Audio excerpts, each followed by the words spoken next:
TNPSC group 4 தேர்வின் விடைத்தாள் அடங்கிய பெட்டி திறக்கப்பட்டதாக குற்றச்சாட்டுகள் எழுந்துள்ள நிலையில் எதிர்க்கட்சித் தலைவர் உள்ளிட்டோரின் குற்றச்சாட்டுகளும் அவற்றுக்கு டிஎன்பிஎஸ்சி அளித்துள்ள விளக்கம் குறித்தும் விரிவாக பார்க்கலாம்.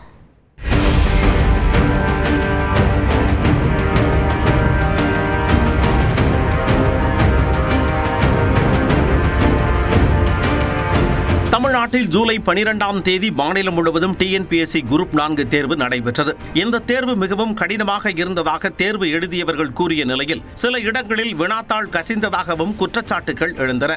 இந்த நிலையில் இந்த தேர்வு தொடர்பாக புதிய சர்ச்சை கிளம்பியது. பொதுவாக தேர்வு முடிந்தவுடன் ஒவ்வொரு மாவட்டத்திலும் இருந்தும் விடைத்தாள்கள் சேகரிக்கப்பட்டு சீல் வைக்கப்பட்ட பெட்டிகளில் சென்னைக்கு அனுப்பப்படும். இந்நிலையில் சேலம் மாவட்டத்தில் இருந்து அனுப்பப்பட்ட விடைத்தாள் அட்டை பெட்டிகள் பிரிக்கப்பட்டதாக சமூக வலைதளங்களில் புகைப்படங்கள் வெளியாகி அதிர்ச்சியை ஏற்படுத்தின. முன்னதாக மதுரையில் ஒரு தனியார் ஆம்னி பேருந்தில் முறையாக சீலிடப்படாமல் கதவின் மேல் ஒரு A4 ஷீட் ஒட்டப்பட்ட நிலையில் வினாத்தாள் அனுப்பப்பட்டது சர்ச்சையானது.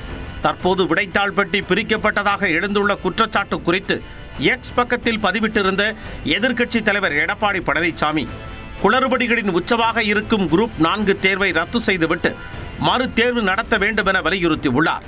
பல லட்சம் மாணவர்களின் கனவாக இருக்கக்கூடிய குரூப் 4 தேர்வு என்பது எவ்வளவு முறையாக நடத்தப்பட வேண்டியது என்ற கேள்வி எழுப்பியுள்ள எடப்பாடி பழனிசாமி, ஆனால் திமுக அரசோ மெத்தன போக்கின் உச்சத்தில் இந்த தேர்வை நடத்தி தேர்வர்களின் வாழ்க்கையோடு விளையாடி உள்ளதாகவும் கண்டித்துள்ளார். எனவே ஜூலை 12ஆம் தேதி நடைபெற்ற குரூப் 4 தேர்வை ரத்து செய்துவிட்டு உடனடியாக மறு தேர்வு வைக்க வேண்டும் எனவும், குரூப் 4 குளறுபடிகள் குறித்து ஓய்வு பெற்ற நீதிபதி தலைமையில் விசாரணை மேற்கொண்டு உரிய நடவடிக்கை எடுக்க வேண்டும் என்றும் அவர் தெரிவித்துள்ளார். இந்நிலையில் இதுகுறித்து விளக்கம் அளித்துள்ள தமிழ்நாடு அரசு பணியாளர் தேர்வாணையம், சேலம் மாவட்ட விடைத்தாள்கள் வழக்கம் போல் சீலிடப்பட்ட இரும்பு பெட்டிகளில் பாதுகாப்பாக வரப்பெற்றுள்ளதாகவும், விடைத்தாள்கள் அட்டை பெட்டிகளில் கொண்டு வரப்பட்டதாக வெளியான செய்திகளில் உண்மை இல்லை என்றும் தெரிவித்துள்ளது. OMR விடைத்தாள்கள் அனைத்தும் இரும்பு பெட்டிகளில் வைத்து சீலிடப்பட்டு அவை டிஎன்பிஎஸ்சி அலுவலகத்திற்கு வந்து சேரும் வரை தொடர்ந்து நேரலையில் கண்காணிக்கப்பட்டதாகவும், இவை அனைத்தும் வீடியோ பதிவு செய்யப்பட்டு CCTV கேமரா மூலமாகவும் கண்காணிக்கப்படுவதாகவும் தெரிவிக்கப்பட்டுள்ளது. மேலும் எந்த ஒரு விடைத்தாளும் அட்டை பெட்டிகளில் கொண்டு வரப்படுவது இல்லை என்றும் விளக்கமளித்துள்ளது. சமூக வலைத்தளங்களில் பரவும் புகைப்படங்கள், பயன்படுத்தப்பட்ட காலி அட்டை பெட்டிகள் மற்றும் தேர்வுக்கு உபயோகப்படுத்தப்பட்ட பின்னர் உபரியாக இருந்த வினாத்தாள் அடங்கிய அட்டை பெட்டிகள் எனவும் தெரிவிக்கப்பட்டுள்ளது.